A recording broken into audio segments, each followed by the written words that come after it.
Hello, everybody. Welcome to secretary training at the club level. I appreciate the time that you've spent taking a look at this with me. What we plan to do is to answer the fundamental question, what's a secretary supposed to do? And we'll begin with that, and I'll show you how to find that information first through the ebook and then how to find an ebook, and then we'll step through the processes that support all the tasks that a club secretary is supposed to do. I want to thank you again because you've stepped up to the most responsible position in your club, that is of the club secretary. And I'll show you some examples of why that is so as we go through part of the hour and a half we're about to spend together. So let's get started.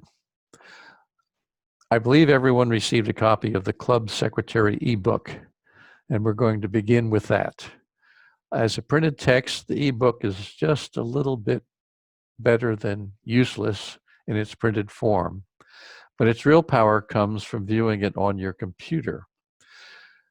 So to get maximum utilization from your Club Secretary ebook, I hope you'll save it on your computer and reference it there rather than in its printed form.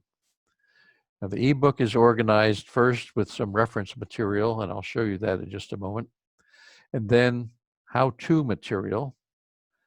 And then they get to the tasks that the secretary is supposed to do on a monthly, quarterly, and year-end basis. And I might mention at the year end, one of those tasks is to turn over the books to your successor. And generally, that's the most happy day that you as a secretary will have during your term. So let's demonstrate. Where would you go to find the club secretary's ebook? And most people would say, oh, it's on the Lions website. But saying it's on the Lions website is like saying, well, it's in the universe, so go find it. So I want to help you so that you can find things, and we're going to go and take a look at how to do that. And the key to all the answers for what people are looking for in Lionism is on this page. This is the Lions homepage. It is Lions, that is plural, clubs, plural.org.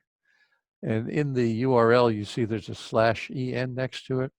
That means we're looking at the English version. There are almost 10 different languages that the Lions page comes out in, but we're going to take a look at it in the English area. Now, across the top, you see all sorts of things that you can get to directly, but none of them say ebook. So I'm going to show you how to get to the ebook. And I might mention, in order to use this page, you don't need passwords, you don't need anything. So this little magnifying glass is the key for searching. We're going to click on that, and it will open the search box. It will open the search box. And in it, I'm going to type Secretary ebook.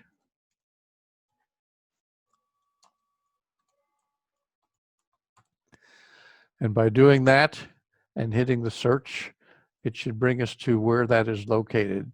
So we're now scanning the universe and finding the keywords that were in your search text. One was Club Secretary and one was Club Secretary ebook. And of course, that's the one that we're looking for. So let's have a look at it. And that's accomplished by clicking on this View tab. And down in the left-hand corner, hopefully you can see, it is downloading.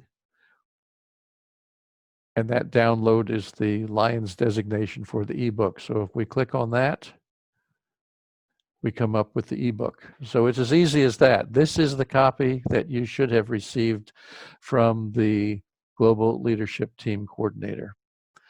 So the Secretary's ebook, as I mentioned, is in electronic format.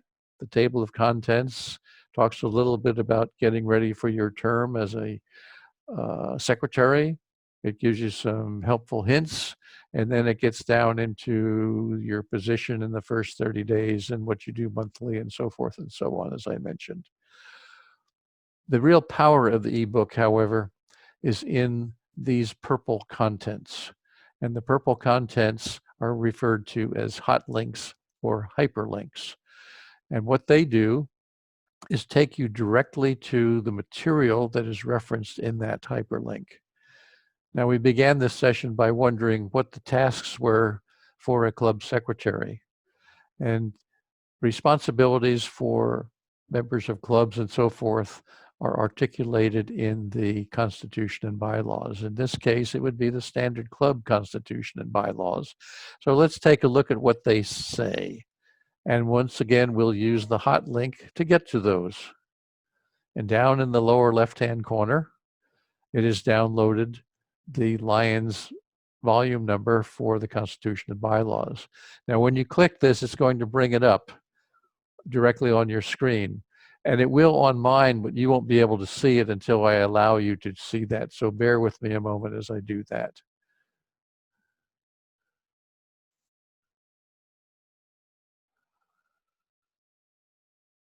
So here we should have the club constitution and bylaws.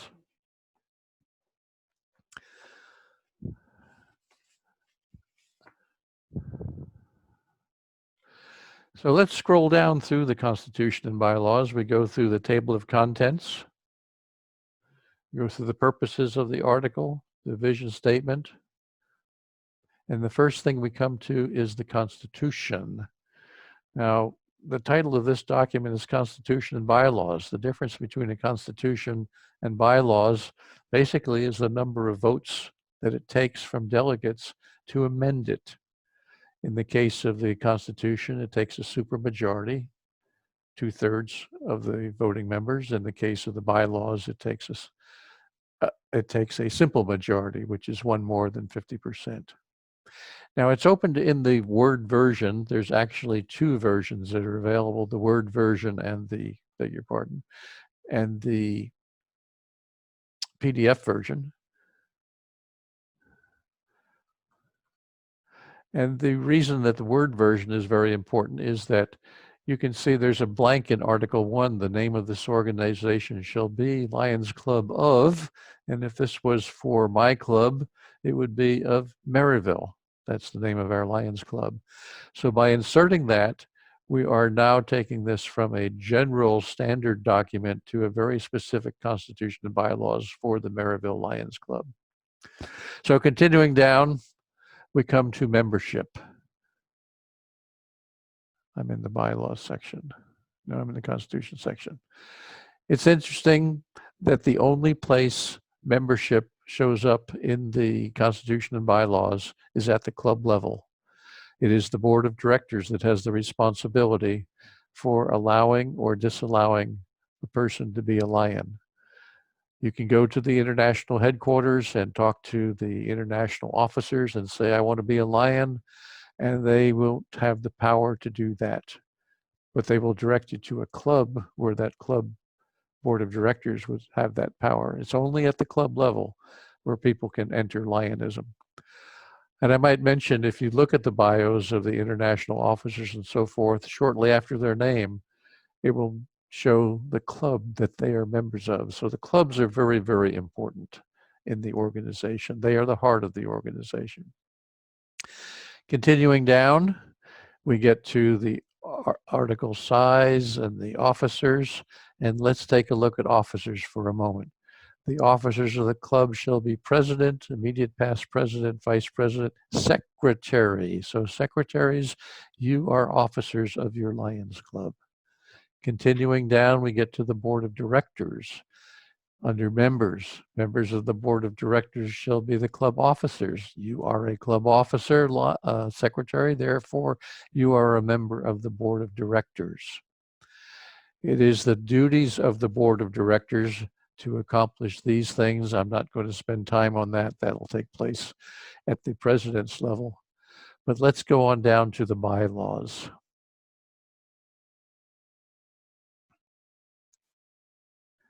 And the bylaws are the next section.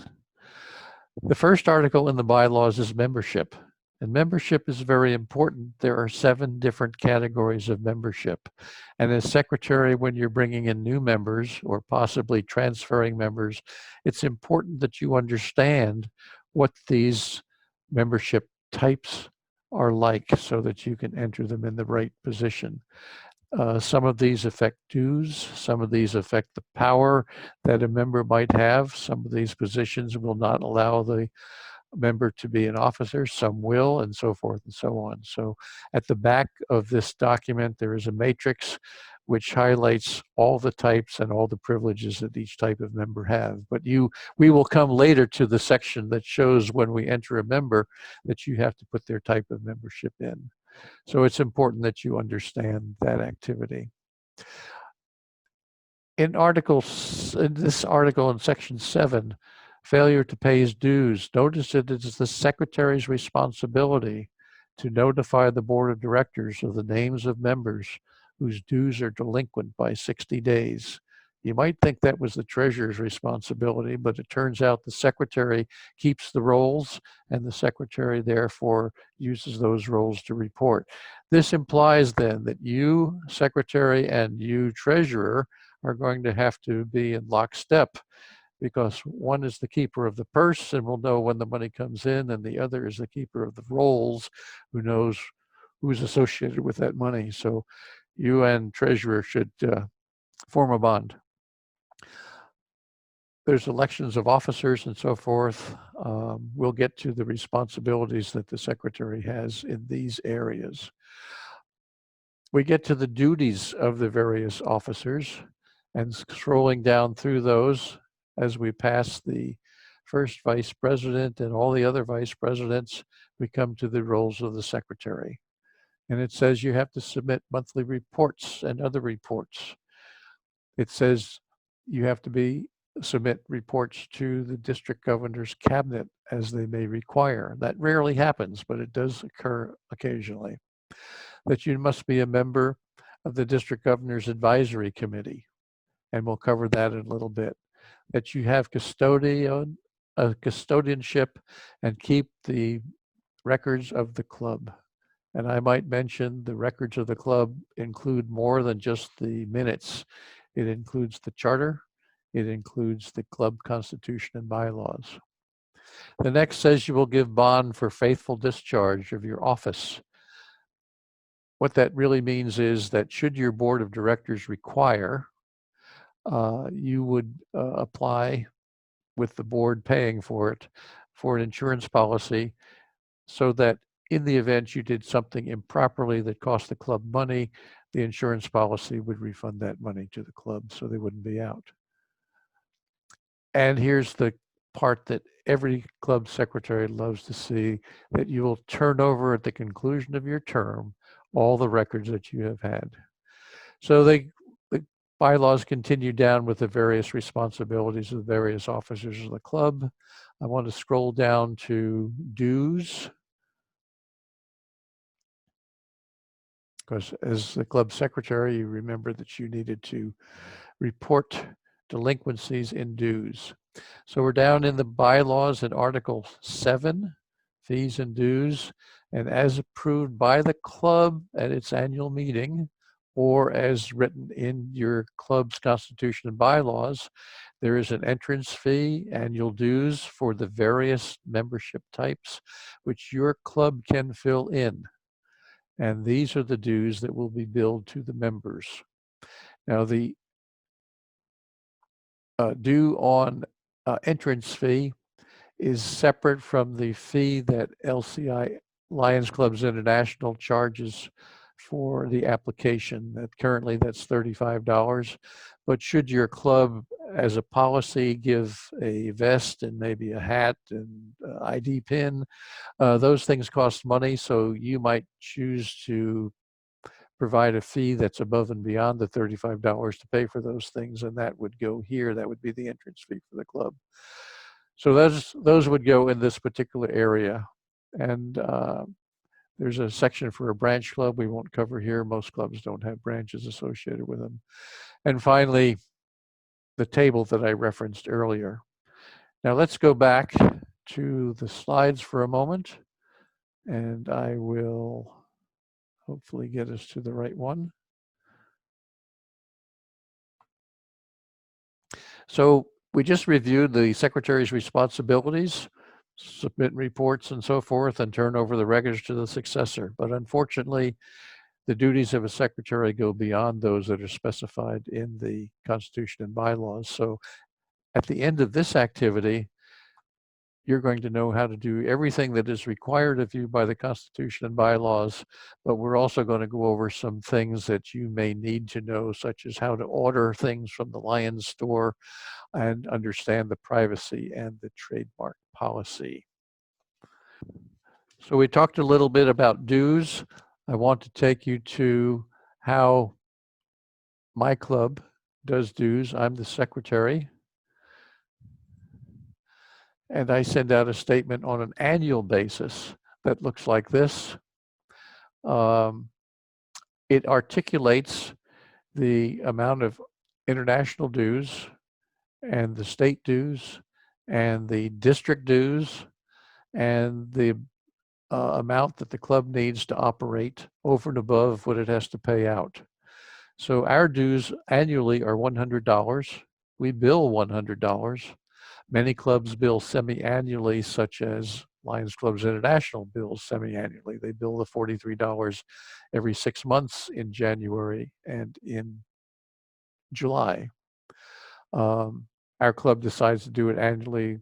Your club, your way. You decide if you were to use a form similar to this for the district dues and state dues and international dues in District 12N, these numbers would be half what you show on here, as well as the predicted annual expenses. Now you notice in the Bill 2 section, we have some funny characters. What happens is I use a mail merge system where I don't have to type because my typing isn't all that good. I actually let the computer fill this in for the various members, including the envelope that this gets mailed. Now this is important to you because July 1st is the beginning of the next billing session. So I have my template already set up for that, and we'll be ready to go as soon as the membership report for the month of June is complete, and that will come out in early July, and I'll be able to get these out. And we want to talk a little bit about the District Governor's Advisory Team. Now, what is an advisory team? Actually, the president and secretary of clubs that are geographically co-located, by that's a name that just says there's a geographical reference to several clubs that make up what's called a zone. And that zone is headed by a person that's called a zone chair. And that zone chair's responsibility is to keep the district governor appraised of what's going on in the district, particularly in areas that may need the district governor's attention. Clubs that may be in trouble, or clubs that are considering bringing on a new club or something like that, that the district governor needs to be aware of. So the zone chair has that responsibility. And in order to keep abreast of what's going on with the clubs in the zone chair calls 4 meetings per year, supposedly. One of those meetings generally is the district convention. So there's generally 2 meetings, the district convention, and then 1 more meeting after that. And the zone chair will set the agenda for those meetings. As a matter of fact, your club may be asked to host one of those. That would be maybe 3 other clubs or 4 other clubs joining your club in order to conduct this meeting. Some clubs do it as part of their usual club meeting. Some actually set up a separate date for that. Again, your club, your way, and your zone chair work that out. Now, the president and the club secretary are expected to represent their club at the zone meetings, and the purpose is collaboration with the other clubs that are around you. And through this collaboration, it's expected or hoped that you will learn from one another, maybe not make some of the mistakes that some other clubs did, or pick up some good ideas of what other clubs are doing. Now, I mentioned that the zone chair sets the agenda, but the usual topics include the number of members in your club, the recent service and fundraising activities, and your future plans for fundraising and service activities. So that's generally the activities that take place in a zone meeting. But we're going to move on to reporting that a club secretary is supposed to do, and that brings us to the area of privacy. Much of the information that your club members have, their name, their address, their phone number and email address, by the policy of Lions is considered private. So let's understand what that private information is and what your obligation is to protect it. So here's the privacy policy. I did in 3 bullets what took 27 pages to put together. In a nutshell, it defines personal data as name, address, email, telephone numbers, birth dates, and so forth and so on. And it is to be protected. That is, you are not to share that. And in actuality, in order to get to it or enter it, you need to go into the part of Lions International that is not open to the public. Now, it turns out that there's more than just personal data that is considered private. Other information such as how long you spend on the various pages of the website and what your operating system or browsing type is and so forth, that's also considered private. Most secretaries don't need to be involved with that, but only with the first bullet. But if there's a question that comes up about somebody not wanting to share their email or something like that because of a privacy issue, I have referenced the contact information at LCI, Lions Clubs International, for where you can get clarifications for that. So as you can see,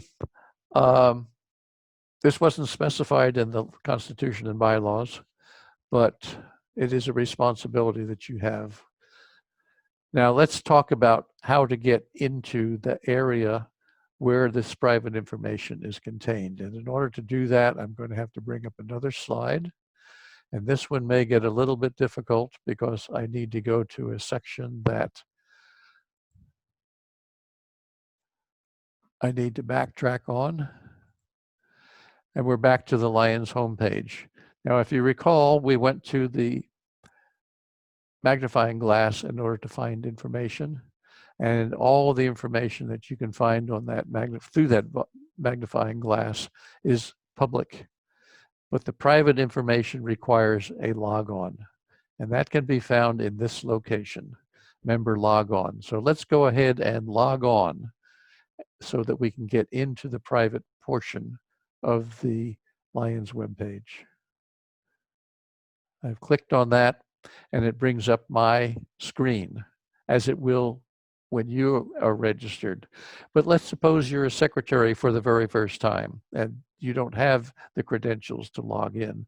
You've been named as a secretary, but you don't have a password or anything. So let's take a look at that and click over on the right side to register for that information. And up comes a screen that asks, have you registered for a MyLion app?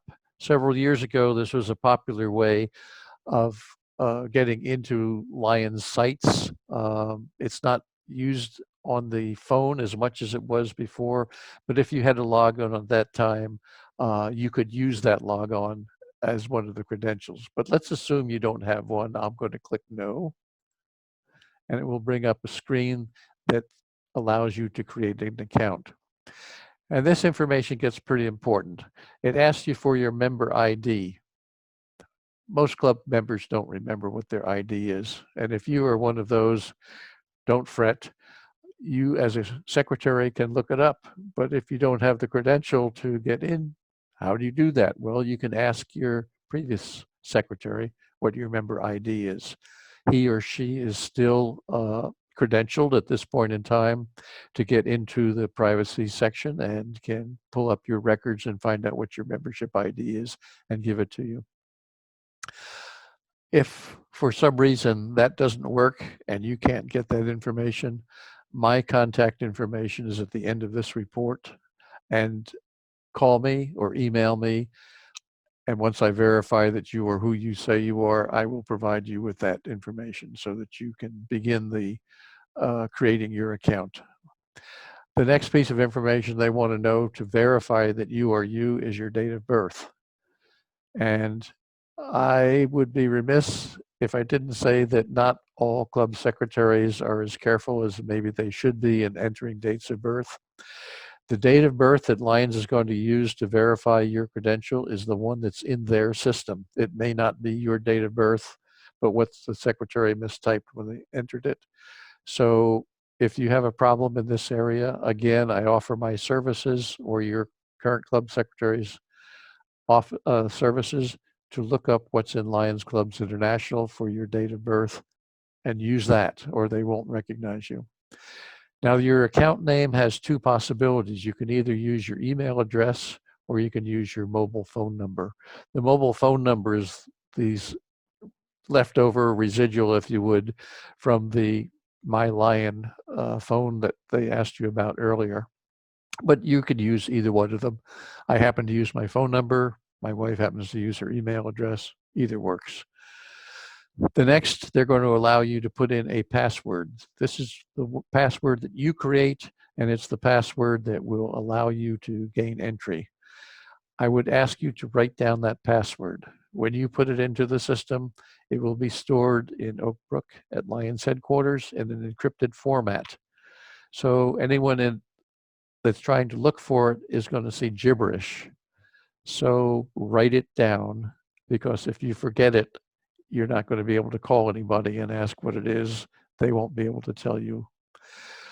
And to make sure that you know how to type, they're going to ask you to type it over again. And if they don't match, it won't let you proceed to the next one. It's going to let you know that you have to agree to the privacy policy. We just went over that, because you're going to be dealing with private information once you pass this screen, and that the terms of use are through Lions Clubs International. Now, I happen to have a login, so I'm not going to fill this information out. But once you do, and once you click continue, it's going to bring up a screen that will give you back the information that you put in, your password and your login, your Lions account name, and it will ask you some security questions. And these questions, hopefully only you know the answer to. If it turns out that sometime down the road you forget your password or your member ID, you'll be able to click on some of those questions, and if you provide the right answers, the computer will then be able to feed back the information you need to change your password or to change your member login. They're not going to give it to you because they can't tell what it is either. So be careful when you put your password in, write it down. No one will be able to tell you what it is if you forget it in the future.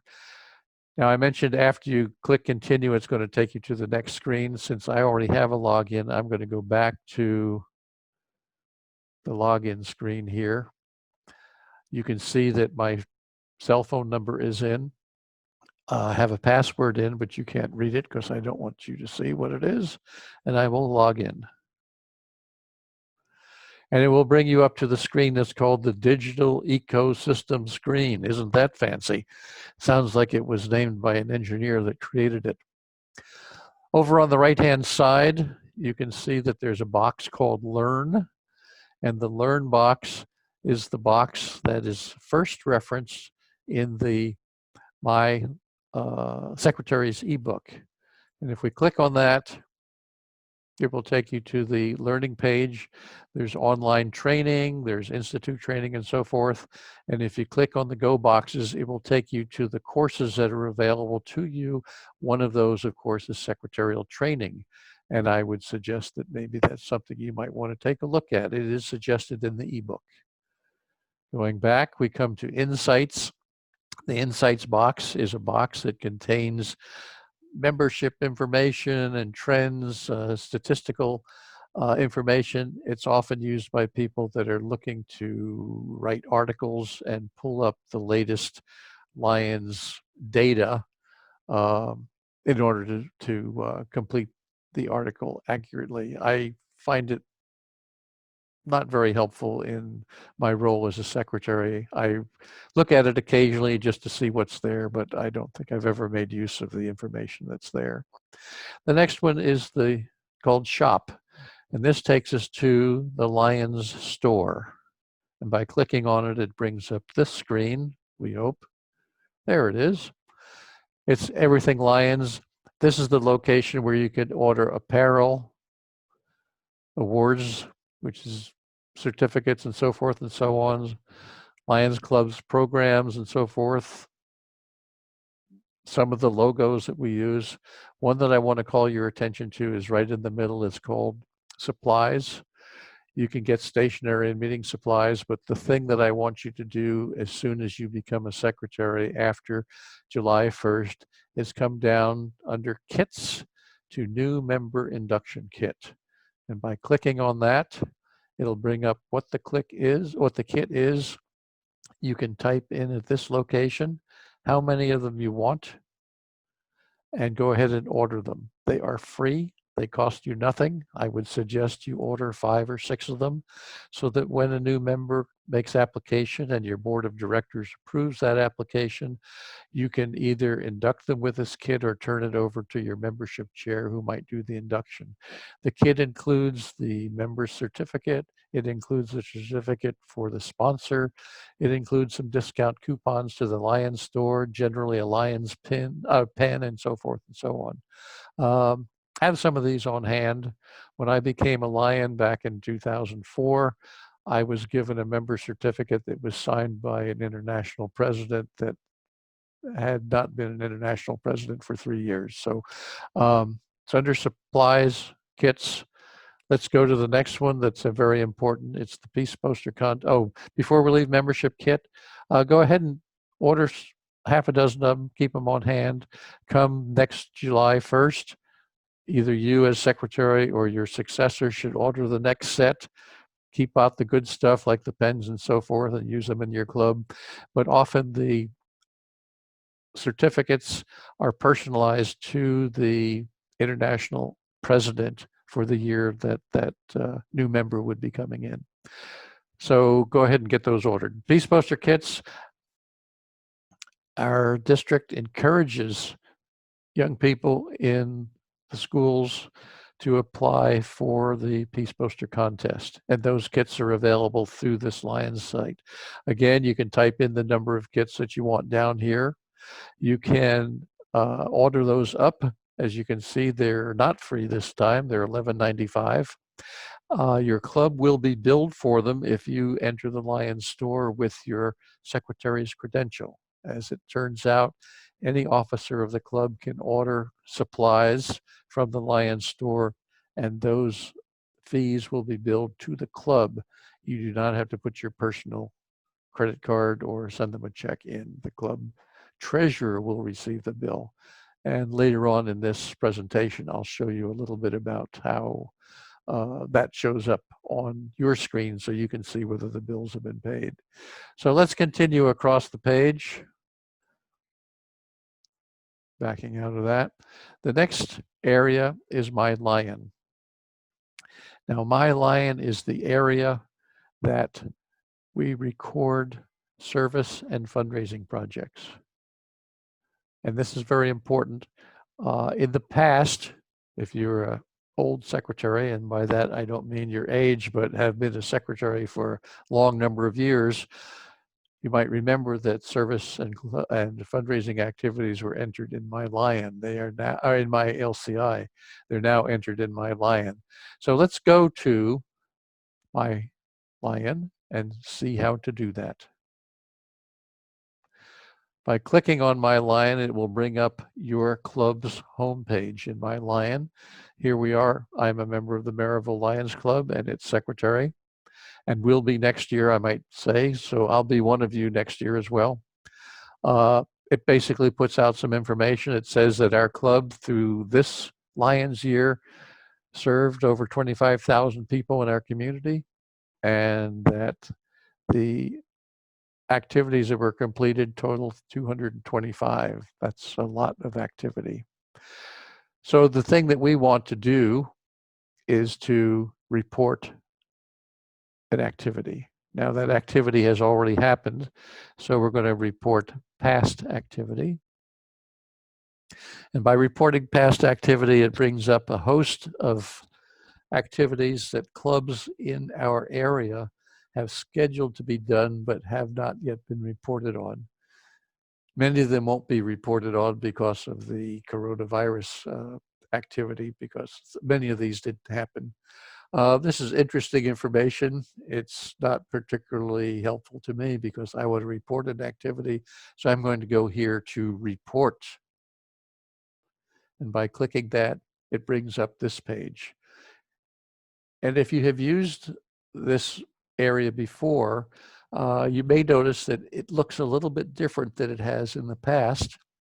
If you like the way you used to report, you can still do that. There's a report the old way box here, which you could choose, but I like to do things the easiest way possible so long as they stay accurate, and I happen to like this reporting. So I'm going to suggest you use it. The first thing you want to do is enter the name of your activity. Now, this box is kind of light in color, and I often forget it. And after I enter all the information on here, I get down to the bottom and try to save it, and it won't save. And it won't save because this box doesn't have a name in it. So let me go ahead and show you how I might enter an activity that I did last month. I collected eyeglasses for recycling. So I'm going to type in this eyeglass recycling. Since it knows that I have done that before, it sort of helped me with a clue there. So now I've got that named. I won't have to come back to it later.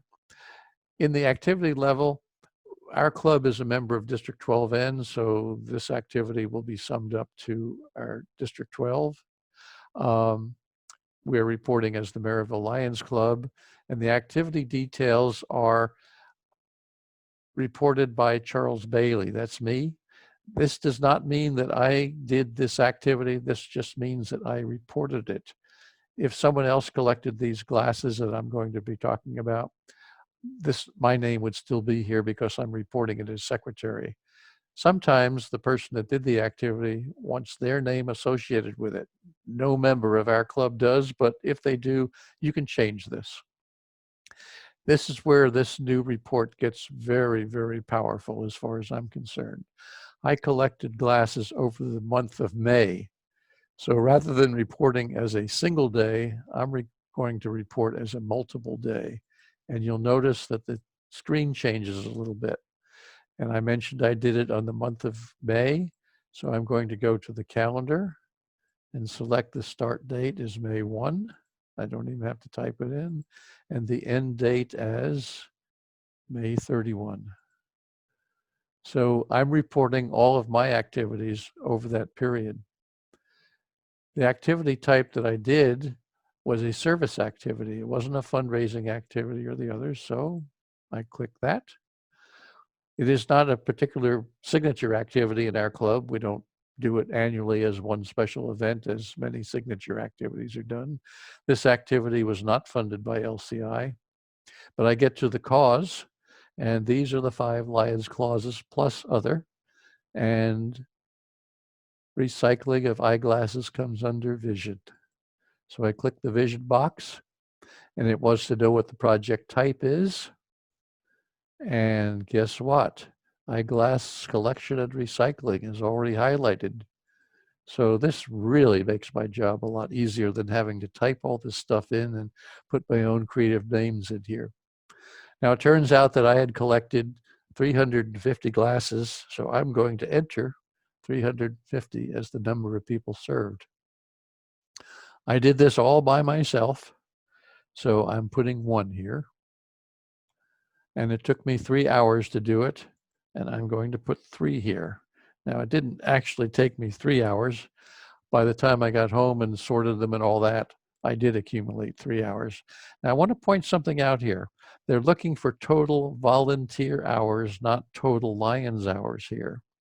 If you and your club did an activity that involved members of your church, perhaps, or members of the Kiwanis Club, or one of the other service activities, you can put down the total number of hours, not just the Lions hours here. So I would encourage you to keep that in mind as you're reporting. Now, let me come back here just for a moment. I have a lady in the club that works at the hospital, the Blount Memorial Hospital. She works as a volunteer through the month. It used to be that every Friday when she went in to do it, I had to enter a single day activity and describe what she did, where she did it, and so forth and so on. This has made my life so much easier because I can collect all her hours and all of that in one activity and put it down. and it just saves me a ton of time. There is a section for additional metrics. I'm going to show you what it is, but it really doesn't apply in this area, and then I'll click it off again. If we had donated funds as a result of this activity, I'd be able to enter them here. If we received donations as a result of this activity, I can put them here. And if it was a fundraiser is in association with activity, I can enter them here. But we don't have any of those in this case, so I'm turning that off. We're kind of proud that we do recycling, and so I don't restrict this activity from being seen by everybody. In the description box at the moment, it's not necessary to fill it in, but I usually put down a little blurb that describes what took place.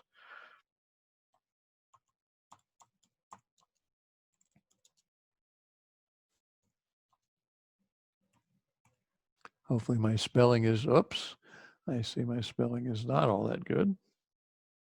I warned you about that. 350 pairs of glasses.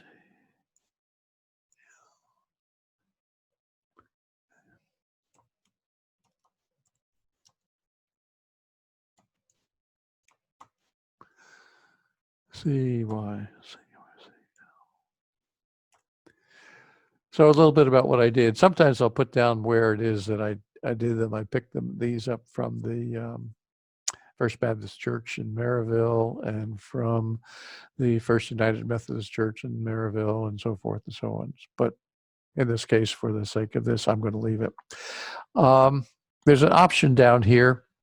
Since we're in the eyeglass field, there's a canned picture which is going to be associated with this activity, which is put in. If we actually had a picture that I wanted to impose, I could put it in here. And in fact, a while ago, our club did some thinking of you kits for people that were held in assisted living and nursing home facilities. And we took some pictures of the lions and so forth that did that.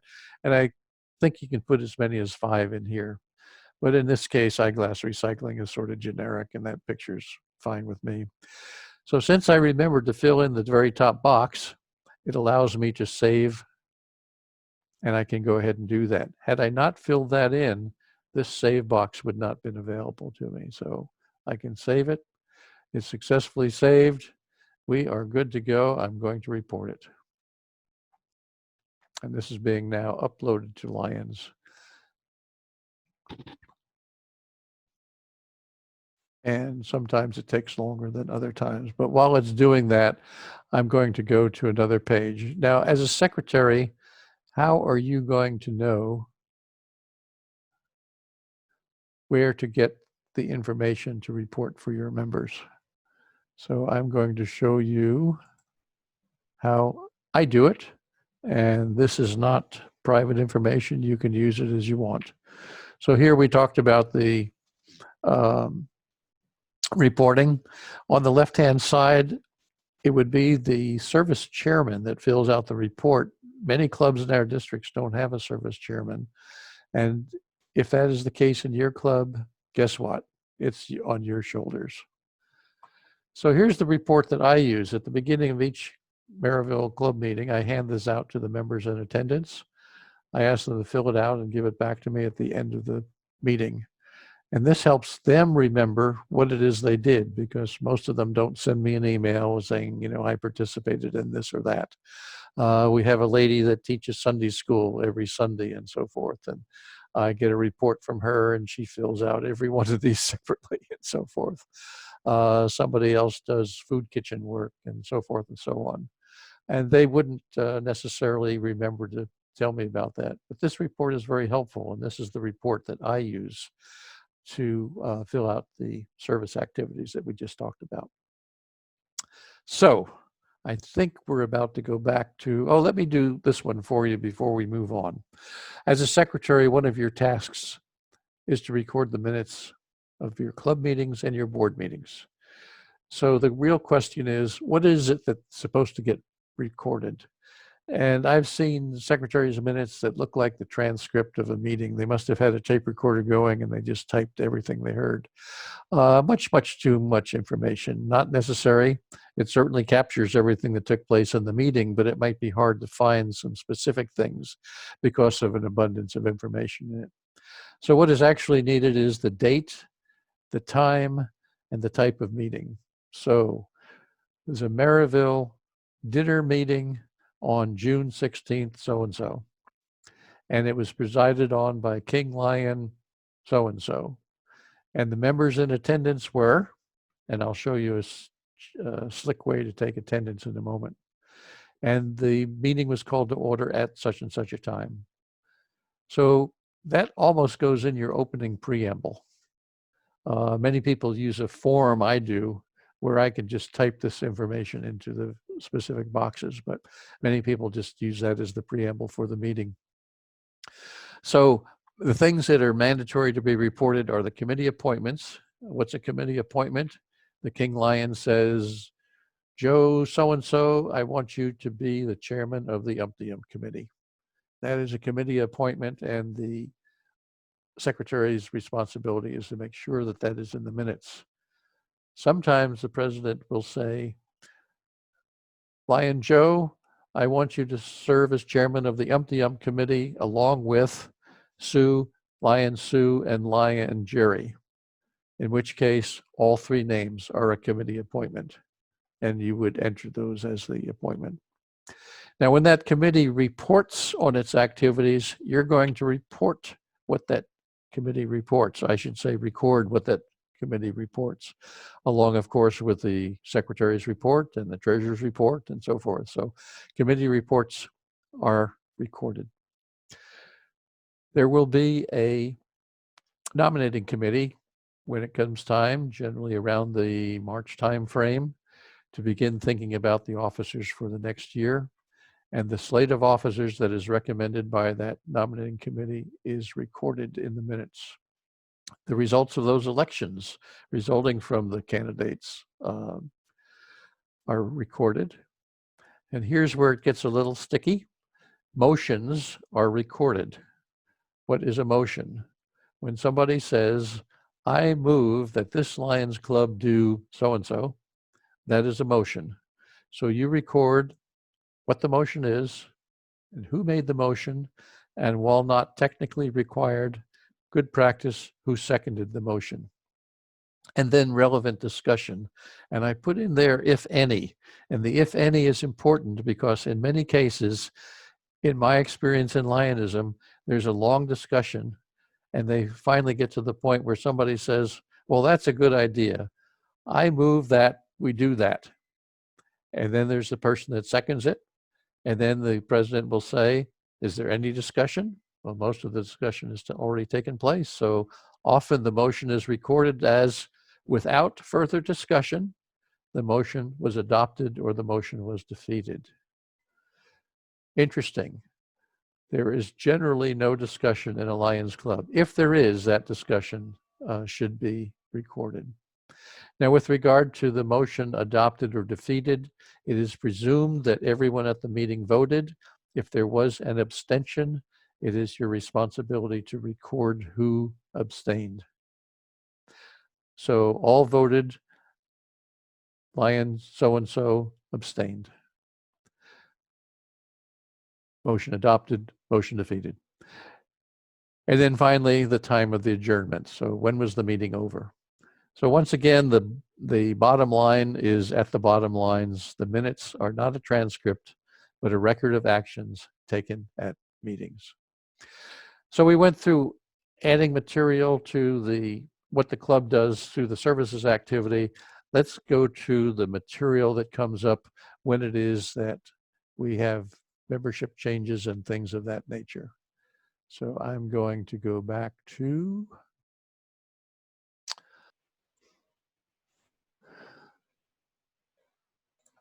okay, we entered the activity through the MyLion. Now we're going to talk about MyLCI. This is where most of your reporting is going to take place.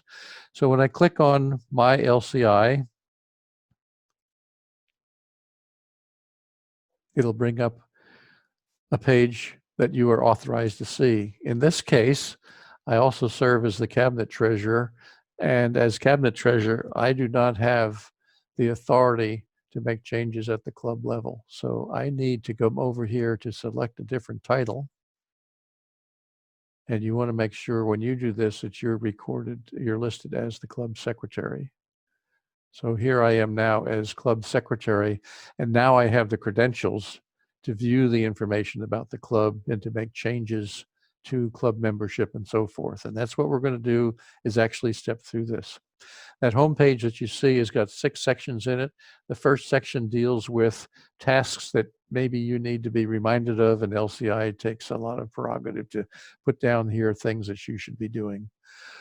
This middle section is what people would see about your club if they wanted to come visit, know where you're going to meet and so forth. And you can edit this page, and I'll show you how to do that. On the right-hand side is information about you. It's how you can be contacted and so forth. It's what's out there about you as club secretary. In the lower left, there's a My Members section, and this is a recording of my monthly membership reports, and you can see I missed October, and I'll tell you about that in a little bit. So there's a screen here that we started on, and the reminder was to enter next year's officers. I actually did that, but I saved one so that I could demonstrate it for you. You can click here, and it'll bring up the officers, and you can see that the president and the club first vice president have been filled. The secretary, I am the treasurer. I am the secretary in the treasurer's fund. But there's an LCIF coordinator, and it turns out that the immediate past district it turns out the immediate past president is designated as the LCIF coordinator unless the board of directors selects somebody else. So let's go ahead and do that. I'll show you how to do that. Click Officer, Add Officer here on the right. And it's confirming that we're going to add the officers for next year, fiscal 2021, and that the officer type I'm adding is the coordinator. It shows me it's not selected, but we're about to do that. Select member. It brings up a roster of the club members. Reese Wills was our immediate past president. He is currently serving as the LCIF coordinator and will remain the immediate past president, so he'll be the LCIF coordinator again next year. I select his name. It gets added. It wants me to save it, to select him as the member, yes. To save it. And he is now assigned. So let's verify that.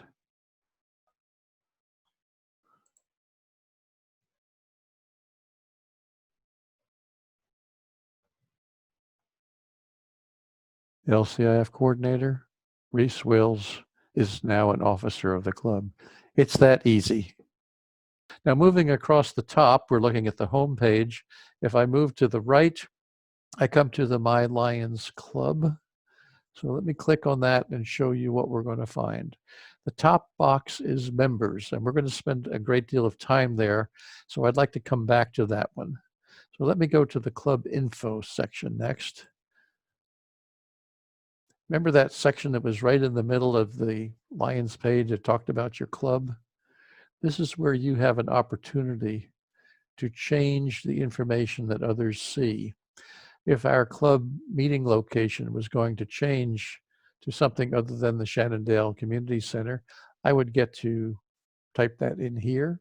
Some clubs meet at 2 different locations each month, and you have the option to do that. It says we meet on the 1st and the 3rd, and when we meet, and so forth and so on. Some information that might be of interest to you and your treasurer is down under your district number. You find your club tax ID number. For all Lions clubs that are 501c3-4s, this is what is recorded by Lions International as your club tax ID. Some of the clubs in the districts are associated with a 501c3 organization, or are a 501c3 organization themselves, in which case they have a separate corporation for their 501c activity, and your club should let the Lions Clubs International know what that 501c3 tax number is. The Maryville Lions Club is a standard club. It is 501c4. We report all of our revenue annually through this one tax number. If I wanted a picture of our club or something like that, I could put it here. But that's what this page is and how you can edit your club information activity. Dropping down comes club officers, and it will show what our current officers are and basically their contact information. I'm not going to spend much time down there because we're dealing in a privacy area, but that's where that page is. After that, we come to conventions. Conventions that took place over the course of the year.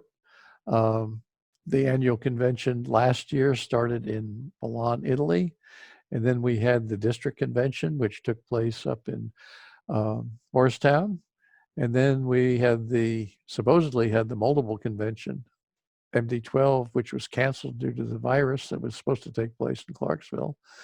And next was the international convention this year, which was also canceled in Singapore. But information about those is here, and the thing that's important about it is that you can see, based on number of members and so forth, how many delegates you're entitled to send to these various conventions based on the head count in your club.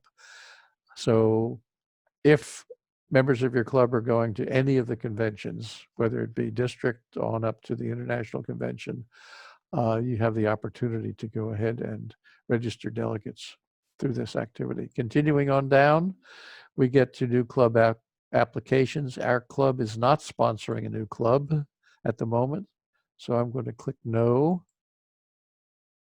And continuing down, we see service activities. Now, we know that service activities are reported on MyLion, so this is a residual that hasn't been fixed yet because we don't report service on MyLCI. We come to signature service activities. There are none in our club. We don't do an annual fundraiser and involves the whole committee and community and so forth. There are a lot of things in reports, so we're going to spend a lot of time here, and then we'll come down to the rest of the downloads.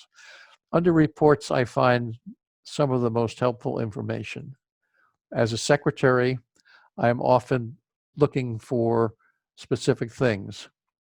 We talked a little bit about having to record attendance at a Lions meeting.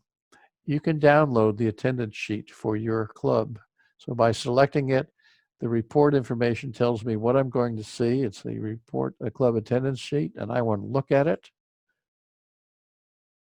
And here on the left-hand side is every member of my club, and across the top, I can insert the dates of our club meetings, and as people show up at the meeting, I can put a check mark and a check mark and a check mark, and it makes my life so much easier. I just keep this with my secretary notes, and when I do the minutes, I run down the sheet and have a look at who was there and who wasn't there.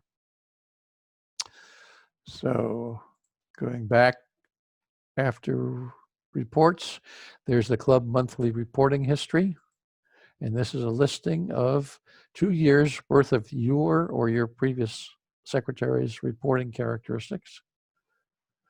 So you can see that I have in fact reported for the month of June. I was going to do that live with you, but I already did it. You can see that in February of this year, there was no report available. Failed to report.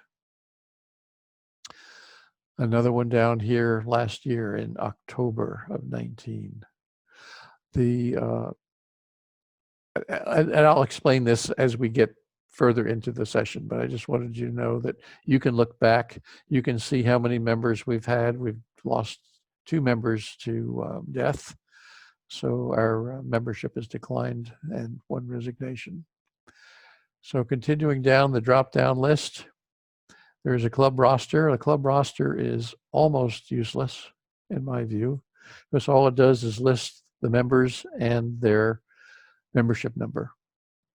Not particularly helpful in my experience because there are other reports that carry that information and much more. The roster of membership data I do find helpful. This lists the name of all the members of the club, who sponsor them, if they're a member of a family unit, when they became a Lion, when they were born, so forth and so on. I've been a Lions member for 16.21 years. How about that? So, and I am a Progressive Melvin Jones Fellow, and I prefer to use the name Chuck rather than Charles. But helpful information for me. As a secretary, you may find it helpful. The next is the family unit report. We talked a little bit about family units. I'm going to describe them here. We have 2 family units in our club. I am a family unit, head of household, and Paulette, my wife, is a family unit member. In order to be a family unit, we both must share the same address, not necessarily the same name. There can be a head of household and 4 family members in a family unit. Now, the benefit of registering as a family unit is that the club gets billed for my membership at the full rate, but the members of the family unit get billed at half that rate. So the dues that the club pays for Paulette are half the dues that the club gets billed for me. And likewise with the other family unit, Charlotte Miller is the head of household and her husband is the family unit member. Now, what's going on here? How can they do that? Well, it turns out that I receive the Lions magazine as the head of household, but only one gets sent to the family unit. So the others in the family must share that. So there's some benefits to doing this. When we get to the section where we actually create family units, I'll tell you a little bit more about it, but this is just the report that's there. The club service activity monthly report is not particularly important here. Again, this is a hangover from the days when activity reports were reported at the My LCI level. We now know that they're reported at the My Lion level. The Lions Club contact list I find extremely important. It is the telephone number, mailing, and email address of all the club members. And the reason that I find this one important and helpful is that when I give the new member a new member kit, I slip a copy of this report into it so that they have a listing of all the members of their club that they've just joined and how to get in touch with them. So I find that very helpful. And if you have new members joining your club, I would suggest maybe you want to consider providing them a copy of this list. It is their club, and these are their members, and these are how they can get into, or how to contact those members. So that's the contact list. The Lions Club officer report for the current year, we sort of looked at that. It's going to come up here. It's a list of the club officers for the current year. We saw that on the homepage, but here it is again. It's just the contact information for the club officers. The Lions Club officer report for the next year is the same thing as the one you just saw, but it's got the officers for next year in it. And we're going to cover entering a new officer in a moment, so I'm not going to pull this one up. The Lion District Officer contact list is the same thing for the district officers when they show up. And they're about here momentarily. So you recall that Carol McDonald is our district governor, and Brandon is the immediate past district governor, and so forth and so on. And this is kind of helpful if you happen to have a club officer, a district officer visiting your club, and for some reason the date or meeting time needs to change, or you need to get in touch with them. You've got their information here. You can call them on the phone or drop them an email. Their current information is here for you. And dropping down to the member information update report, a very important report as far as I'm concerned. Let's take a look at it. This is a report, an individual report for every member of the club printed on separate pages, or you can select the members that you want to print it for. I print them all for the information that LCI has on record for them. So here's my name and who my spouse is, and I'm still a male, last I looked. And down at the bottom, I have an email address as Chucky Egg. And if the email address were to change, this is the box that I would fill out and give back to the secretary of the club. And then the secretary of the club would know, after looking at these reports, what information the particular individual wants changed. And we'll actually go through a change report. So I'll show you how the information that comes back here, comes from this report, actually gets entered. But the information here, I ask them to give this back to me. If there are no changes, write no change on it so I don't have to go looking for it. If there is a change, I ask them to print it clearly. You will find you will become an expert in handwriting analysis in many cases, but sometimes it takes a call to them to say, is this an E or an O? But this is a very helpful report. I hand it out at the first meeting of every club year so that at the beginning of the year, at least, I know that all of the club information, all the member information for club members is accurate. And finally, at the bottom of the report comes club achievements. And I'm not sure this will come up. We'll take a look at it, but it lists all the officers, the awards received by any members and what they're doing. And LCI has been having some difficulty lately. We'll just have a look and see if they actually provide it today. It looks like it's not going to come up today. So let's skip this one. You can look at what is supposed to come up. I know that LCI is going through a whole bunch of activities.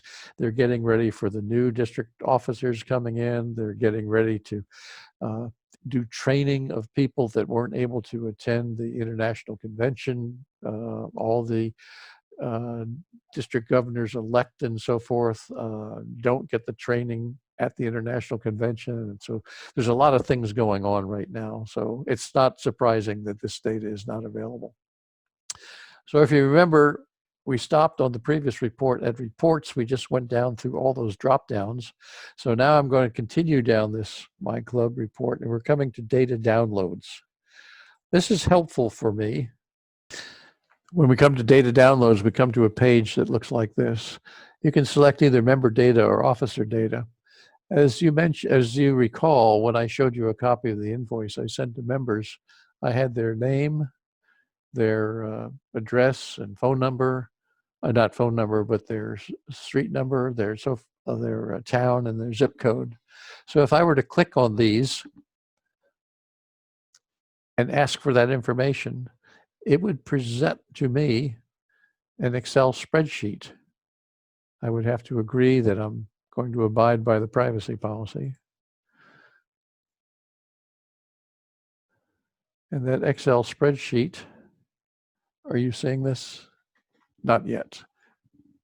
I will have to make this live for you so you can see what it looks like.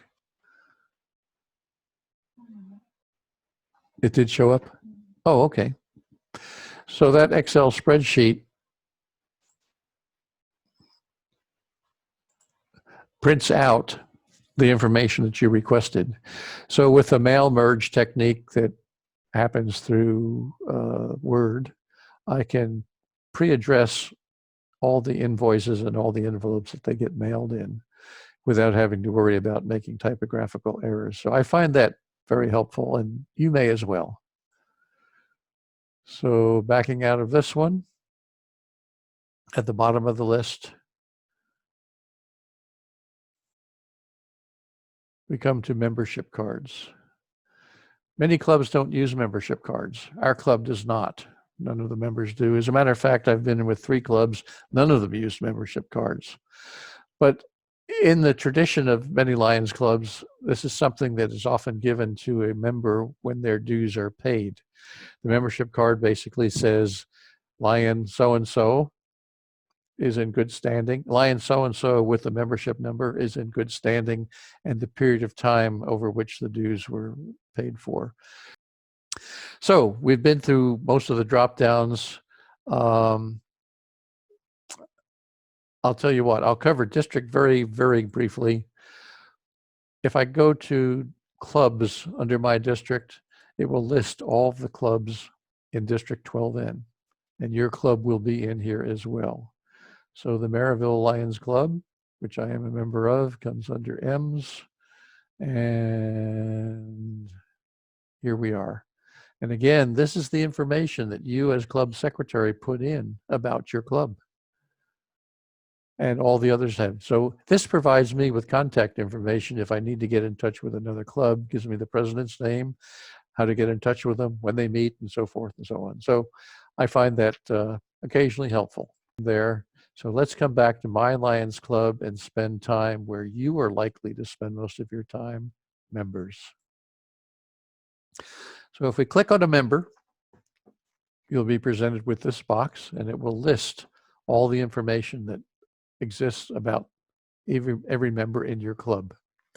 And if you recall, I wanted to change my email address on the Lions membership report that we talked about. It's currently listed as Chucky Egg with a capital C, while email addresses are not case sensitive. Let's go ahead and edit my information, and you would use the same technique to edit any information about a member. So I click edit, and here's all the information about me. You can see some of the areas are dark. These are areas that the LCI, Lions Club International, does not want you to change easily. And the reason I say easily is that I know of some cases, and have personally experienced them, where a date was typed in wrong for a birth date, and LCI will not let you overtype this and change that date. But if when you try to do that, you explain out here in a dialog box that comes up why that is the case and how you verified that that is accurate, and it was at that member's request, they will make that change for you. So if a member of your club, a female member, changes her last name based on marriage, you'll have to do the same thing. Change the name is in that grayed area where it will not allow you to overtype. Everything else they'll allow you to overtype. I could even change my gender if I choose to. I am a regular member. Now remember, we talked about the 7 membership types. This is where you get to change those types. So they're here. And I'll talk more about this when we add a new member. So I am a regular member. My nickname is Chuck. I prefer to go by Chuck. And down here at the very bottom, we find my email address, which I chose to change because I want it to be lowercase Chucky Egg. So I click Save. And my record has now been updated. So let's go verify that. Back to members.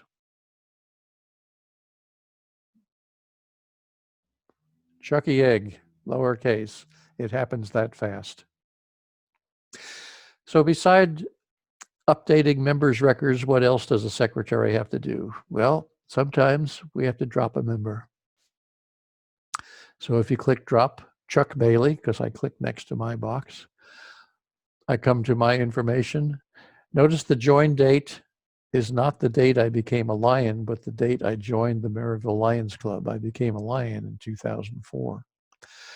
Under the drop reason, they have given you a variety of reasons that you can drop a member. Resigned in good standing, dropped due to non-payment of dues, transferred to another club in good standing.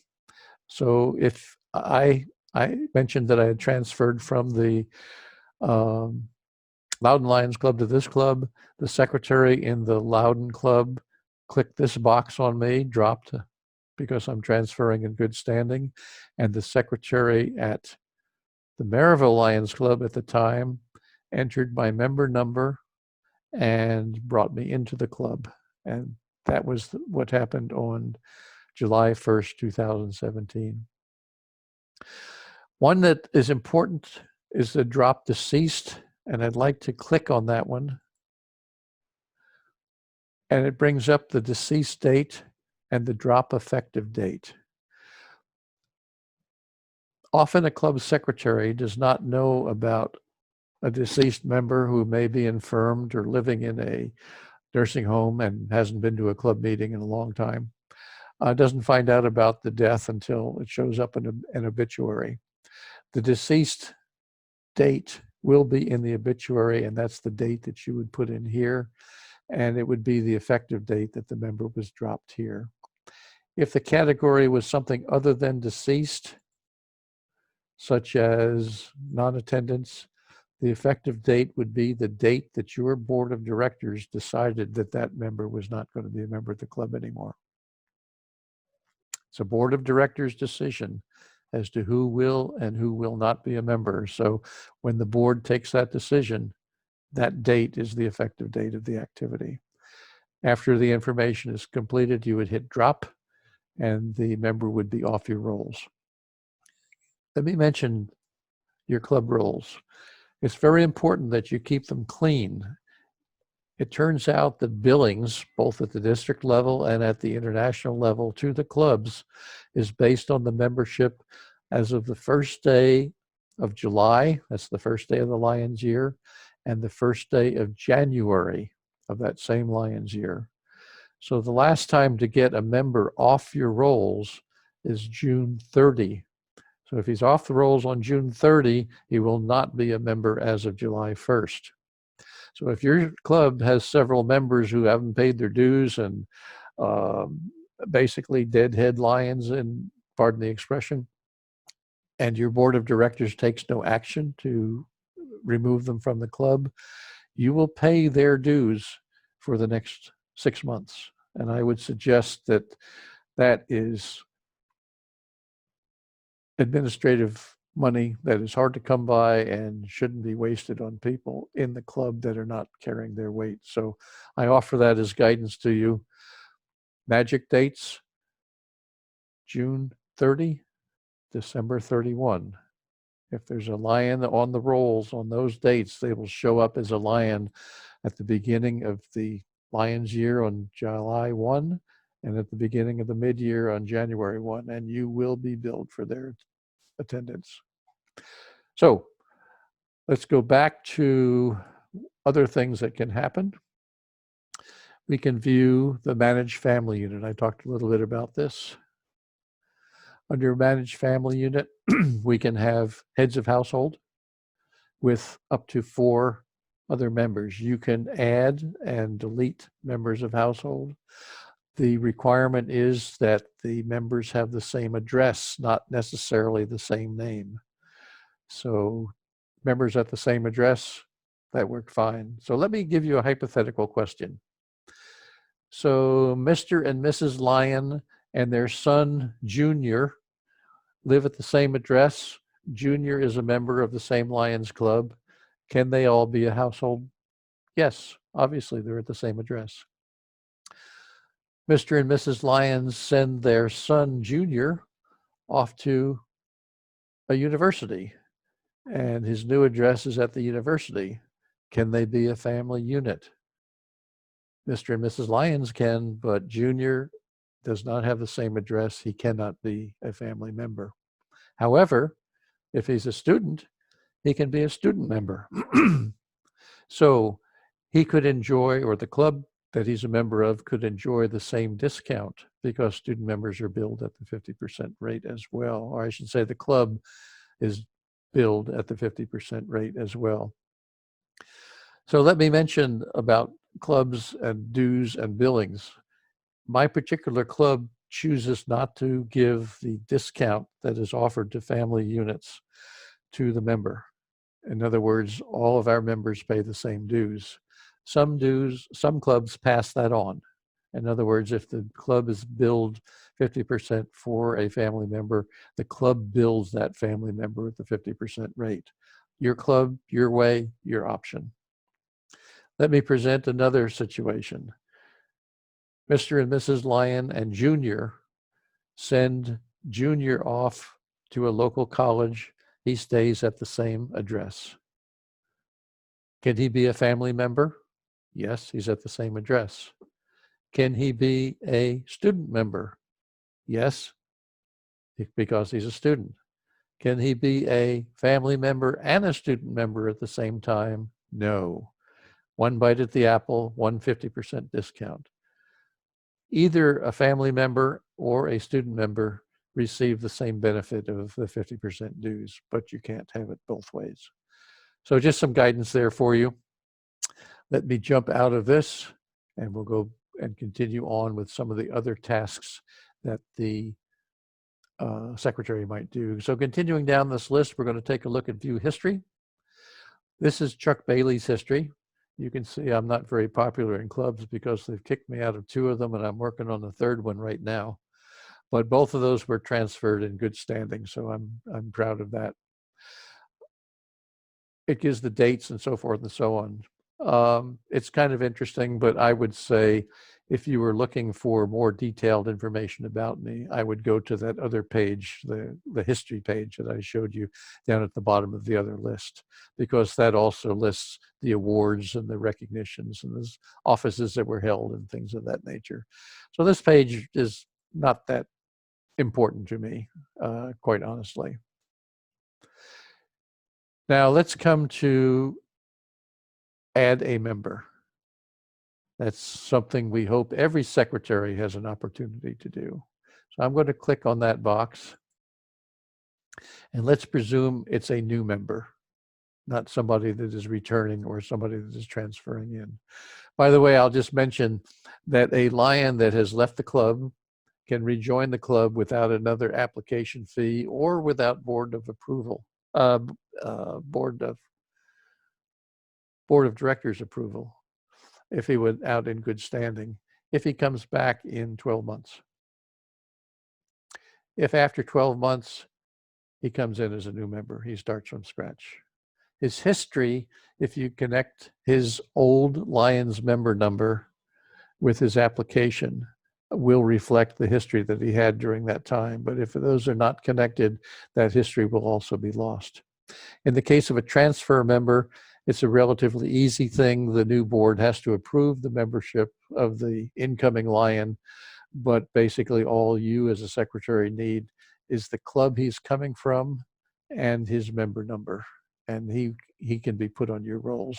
And it's done much the same way as the new member, except once you put his credentials in, much of the information that exists in Lions will automatically be filled in on this page. So here's the new member, add a new member page.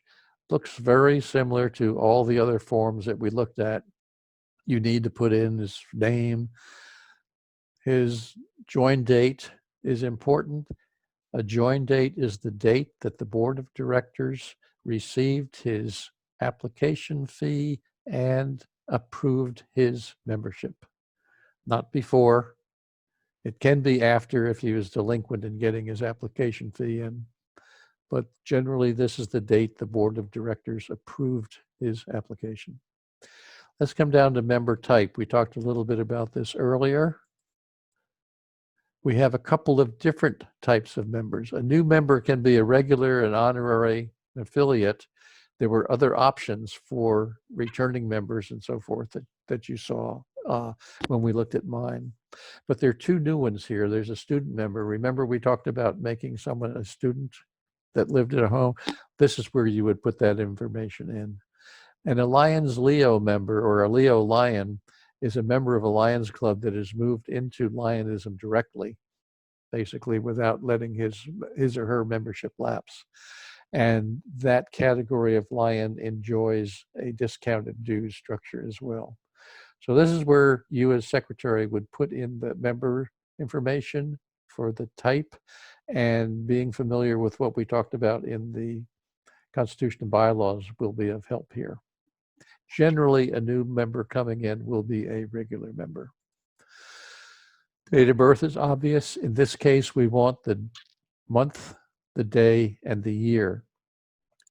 And the reason that's important is when we go to verify credentials, we actually look at the full date of birth. What's reported out through my LCI and so forth is not the full date of birth, but just the year of birth. So they'll know how old you are, but not the day of your birth date. We talked about the join date. The sponsor can be a member of the club. It can also be a member of another club. So it does not have to be, the sponsor does not have to be the member of the club that this individual is joining. Someone could be recruited from another club and said, the closest club to you is the Maryville Lions Club. I want to be your sponsor and I'll look out for you, but I want you to be a member. And in order to do that, you would click this club change. It would bring up a question asking for the name of the club that that sponsor was a member of, and then you could select him from that. So bear in mind, the sponsor does not have to be a member of your club. Most people prefer to go by their preferred name rather than the name, their full given name, like I am Chuck rather than Charles. Occupation, there's a whole host of these. It is not mandatory that you even put one in. In our district, unfortunately, most of us are retired. Retired or semi-retired is the candidate, but there are a host of them in here. Choose what fits. It's not even necessary that it be filled in. If the person is married, it is a courtesy that we know the name of the spouse so that if we're introducing them in a Lions Club meeting or something like that, we call the spouse by the proper name. Country is kind of interesting. You would ask, why would you want to know what country is? We're all in America. Well, it turns out that Lions exist around the world. And the format for addresses in different locations in the world is different. So since we are a worldwide organization, we address the variances by each of the locations that we're in. So in the United States, we're used to putting the address and street number in. Sometimes there's an apartment number attached to it, or sometimes if it's a business, there's a name of a business and so forth. Generally, it's the street number, the city. You can select the street by a top down. I generally go and type in T, and it brings up Tennessee, so I don't have to go scroll through all these, but it's up to you if you want to. And the zip code. Lions hasn't figured out that if you put the zip code in, it'll pull up both the city and the state, but you have to type the zip code in. Down at the bottom of the page, we come up with phone numbers. The country code in the United States is 1. The area code is self-evident and the rest is evident. If it is a work phone, often there's an extension. You have the option here. Primary email, probably the most important, beside name, probably the most important piece of information. The email accuracy is important. 2/3 of the members of our district have improper email credentials in this box, either because they choose not to give it to the secretary or they haven't changed it when they change it. Emails seem to change like the weather. So if, for example, my email was inaccurate, I would not receive a lot of correspondence from Lions. I would not receive the district newsletter and so forth and so on. So as a secretary, please bug your members to get you their proper email. So after this is all filled out, you click save and you have a new member. That easy. And let's go back to Lions Club. I guess they want me to save it, so I'm going to backspace out of it. So the only box we haven't addressed yet is this report no changes for the month. This is where the monthly report, membership report, takes place. If you were to click it, and up until a day or so ago, this June would not have a line through it. I would click on June saying, I am reporting for the month of June that there are no changes this month. You will have satisfied the requirement to fill out your monthly membership report. As a rule, I try to do this early in the month. If there is a change, such as we had some deceased members, after that I've reported no changes, I go ahead and enter those. They get changed anyway. So there's no penalty whatsoever for reporting, on the first day of the month. There is a penalty if you forget to report, because you will be delinquent. There will be a no report filed this month notification. So as a rule, I go ahead and do it early. The other reason for doing it, beside my memory, which isn't all that good, is that if you wait to the last day of the month, often the computers at LCI are overloaded because 4,000 clubs around the world are all trying to file their monthly membership reports at the same time. And things back up. If you were trying to get into Lions last month, the end of May, it was particularly hard. Lots of downtime. What was happening? We were giving new club officers privileges at that time. The district governor-elect would have sign-on privileges for the first time as district governor on the first day of June. So lots of hassle up there. So there are times when the system gets overloaded. If you wait to the last day and the system's overloaded and you can't get in, you are delinquent. It's not their fault, it's your fault. So fill this out early. So I think we've covered everything in the MyLion. I have to applaud the Lions organization. This was not nearly as easy not too many years ago. I like that they have tried to help us out, particularly with these report areas, which I find very, very helpful and often go to. So let's go back and wrap this up. I think I've covered everything that I need to. I'd like to address the trademark policy. Why in the world would we do that? Well, it turns out as a Lions secretary, you probably generate a lot of material that has the Lions logo on it. So the Lions logo and its use is sort of important for you to understand. The association's name and logo are owned by Lions Clubs International. And those are trademarks, which means they're owned by the LCI, Lions Clubs International, in every country around the world that Lions does business in. So with that ownership, there comes restrictions on the use of things that belong to somebody else. And those restrictions deal with the policy that we're going to talk about. So Lions Clubs International allows its members to automatically be granted permission to use the trademarks in promotion of the association's purposes. So what are the association's purposes? Well, they're listed right up front in the board of, the bylaws and Constitution and bylaws.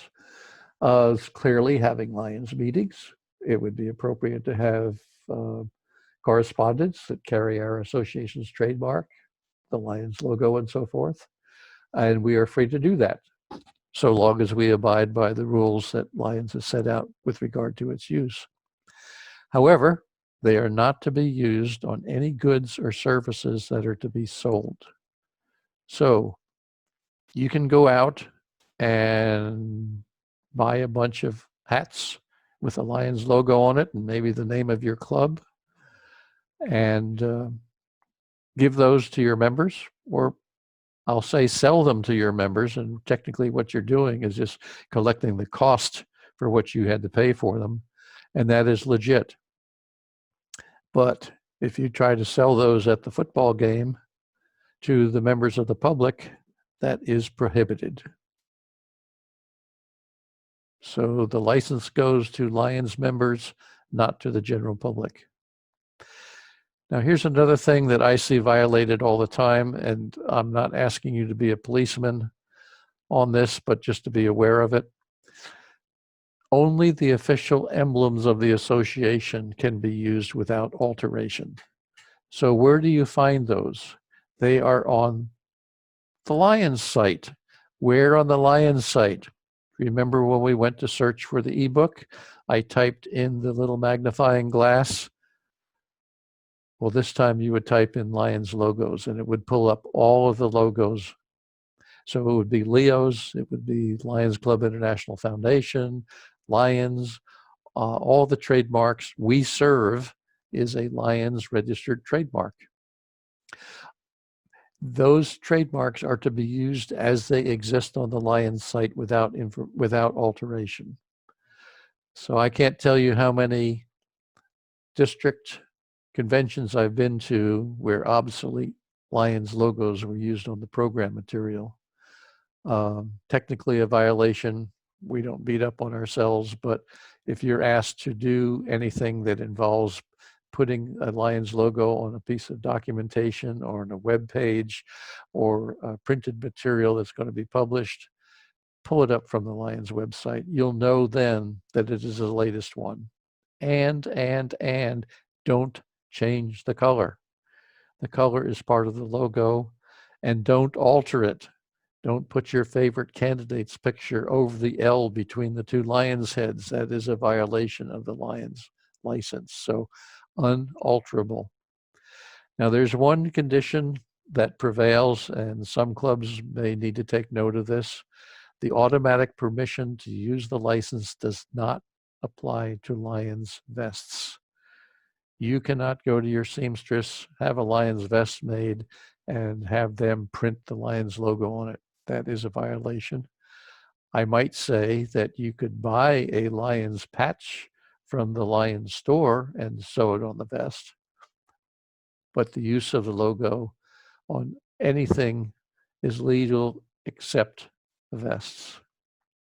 So that's the trademark policy.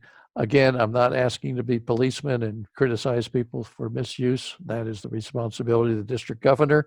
The district governor at the time is an officer of the association, and they are bound to protect the property of the association. And in this case, the trademark is the property of the association. So with that, I think we've covered everything we said we were going to.